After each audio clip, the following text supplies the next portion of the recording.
देखिए, इस वक्त सबके मन में एक यही सवाल चल रहा है कि आखिर छत्तीसगढ़ बीजेपी कैसे जीत गई, मध्य प्रदेश में इतना भारी बहुमत कैसे मिल गया, आरएसएस की इन सब में क्या भूमिका रही और छत्तीसगढ़ में ऐसा कौन सा गेम अमित शाह कर गए। देखिए, इन सब के लिए अगर आप विपक्ष के पास जाएंगे जवाब ढूंढने तो वो तो यही कहेगी कि ईवीएम हैक।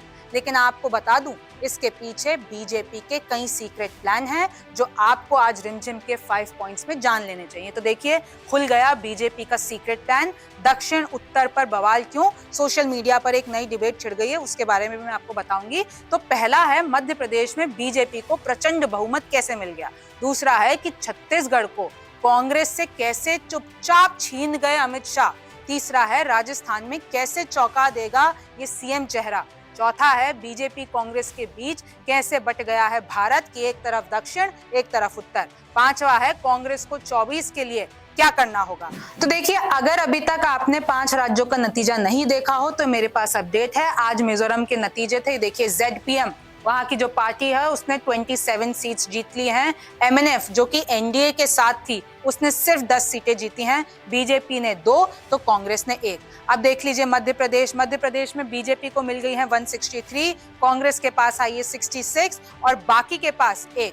राजस्थान में बीजेपी के पास है 115, कांग्रेस के पास है 69, आईएनडी के पास है 8 और ये अदर्स के खाते में 3 और बीएसपी के पास 2। फिर आ जाइए छत्तीसगढ़ में बीजेपी के पास है 54, कांग्रेस के पास है 35 और इधर जीजीपी के पास है 1।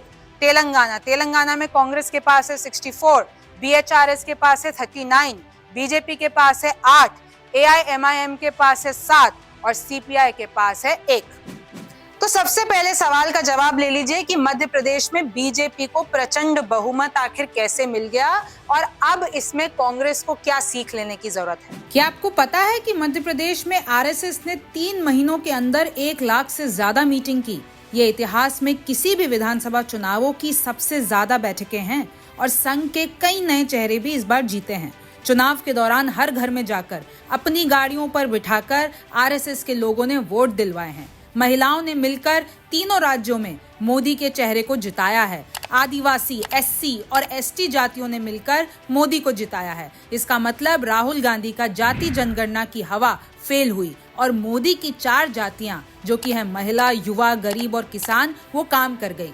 कहा तो ये भी जा रहा है कि कर्नाटक और हिमाचल में मिली हार के बाद बीजेपी ने ठान लिया था कि किसी लोकल चेहरे को आगे नहीं करेंगे, बस मोदी के चेहरे पर हर जगह खेलेंगे और इसका नतीजा आपके सामने है। जानकार बताते हैं कि बीजेपी ने अपनी एक टीम को तो बंगाल भी भेजा था पहले, ये सीखने के लिए कि कम्युनिस्ट पार्टी इतने लंबे वक्त में सत्ता में कैसे रहती थी। दूसरा आ जाइए, छत्तीसगढ़ को कांग्रेस से कैसे चुपचाप छीन गए अमित शाह। ऐसा कौन सा छत्तीसगढ़ में खेल कर दिया कि ना मीडिया को पता चला ना एग्जिट पोल को पता चला। आखिर क्या हो गया।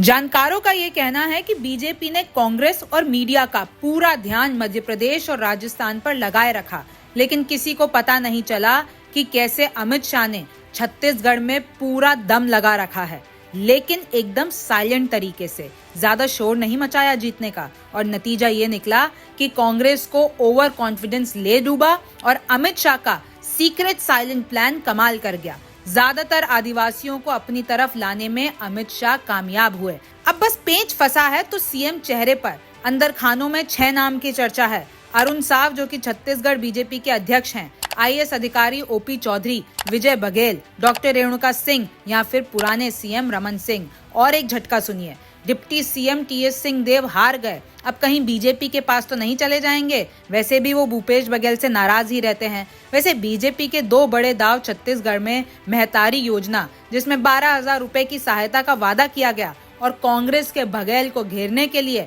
महादेव ऐप मामला जोरों से उठाया। मोदी जी का बयान था कि इन लोगों ने तो शिव को भी नहीं छोड़ा और नतीजे आपके सामने हैं।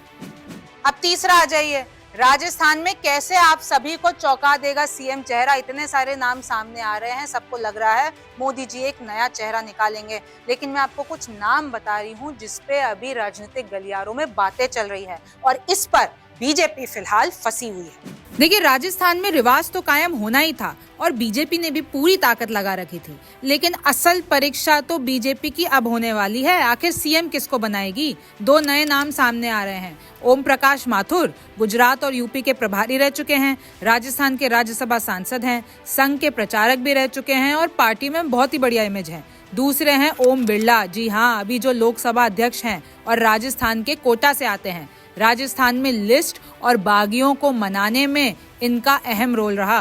बाकी के नाम हैं बाबा बालकनाथ, जो कि योगी की कॉपी कहे जाते हैं। कांग्रेस के अधीर रंजन चौधरी ने तो इनको सीएम बता ही दिया। फिर आते हैं अर्जुन राम मेघवाल, किरोड़ी लाल मीणा, दिया कुमारी जो कि जयपुर की राजकुमारी हैं और सबसे ज्यादा वोटों से जीती हैं, गजेंद्र सिंह शेखावत या फिर पुरानी वसुंधरा राजे। और वसुंधरा राजे ने तो टी पार्टी भी रख ली है घर पर। विधायकों की कुर्सी किसी को नहीं देने वाली है। क्या ये दाव पर बीजेपी को वसुंधरा राजे फंसा देंगी? चौथा, मैंने आपको बताया था सोशल मीडिया पर एक नई डिबेट चालू हो गई है उत्तर और दक्षिण की, यानी नॉर्थ और साउथ की। तो इस पॉइंट में आप ये समझिए कि बीजेपी कांग्रेस के बीच कैसे बट गया है भारत।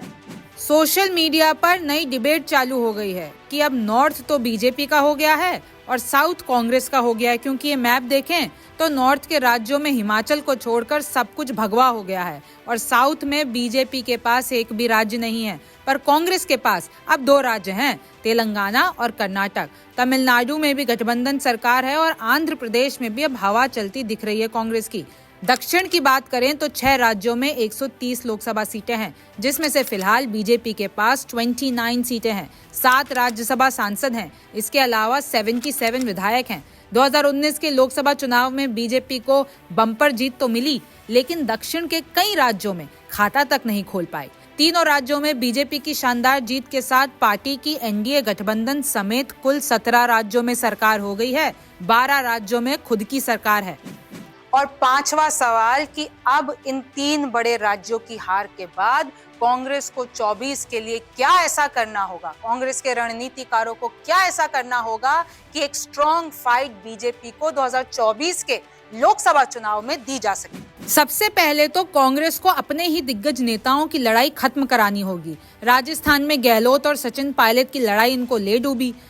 मध्य प्रदेश में कमलनाथ और डिग्गी राजा की ये कुर्ता फाड़ लड़ाई नुकसान करा बैठी और छत्तीसगढ़ में बघेल और टीएस सिंहदेव की लड़ाई ने झटका दे दिया। कर्नाटक में भी डीके शिव कुमार और सिद्धारमैया की लड़ाई किसी से छुपी नहीं है। अब कांग्रेस को ये अडानी मुद्दा, जाति जनगणना, मोदी के लिए अपशब्द कहना और सनातन पर वार करना छोड़ना होगा, क्योंकि इसमें से कांग्रेस को इन 3 बड़े राज्यों में कुछ काम नहीं आया और अब सच में क्षेत्रीय पार्टियों को इनको हिस्सेदारी बढ़ानी होगी। ये जो इंडिया गठबंधन बनाया है इसको सच में कायम करना होगा, कामयाब करना होगा, वरना लोकसभा चुनाव में भी एक बड़ा झटका लग सकता है। वैसे देखा जाए तो प्लानिंग प्लॉटिंग तो शुरू हो गई है। इंडिया गठबंधन की बैठक है अभी 6 दिसंबर को। सोनिया और खरगे ने कमान संभाल ली है और अब क्योंकि 3 राज्यों की हार से कांग्रेस के रणनीतिकारों को बड़े लेसन्स मिल गए हैं, तो अब 2024 में वो बड़ा खेल कर सकते हैं। शायद कांग्रेस के जादूगर जो 3 राज्य जिताने वाले रणनीतिकार सुनील कानूगोलो ने तो 24 की स्क्रिप्ट लिखना चालू भी कर दी होगी। तो आई होप आपको समझ में आ गया होगा कि जो बीजेपी का सीक्रेट प्लान है 3 बड़े राज्यों में जीत दिला दी है और दक्षिण उत्तर की पॉलिटिक्स भी आपको समझ में आ गई है। अब सभी को 2024 के चुनावों का इंतजार है। आप रिमझिम के 5 पॉइंट्स देखना मत भूलिएगा। मैं हूं रिमझिम जेठानी, फिर मुलाकात होगी। नमस्कार, मैं हूं मानक गुप्ता। अगर आपको हमारा ये वीडियो पसंद आया हो तो इसे लाइक और शेयर जरूर करें और हाँ, हमें सब्सक्राइब और फॉलो करना ना भूलें ताकि आप देश और दुनिया की कोई खबर मिस ना करें। तो जुड़े रहिए हमारे साथ और देखते रहिए न्यूज़ 24।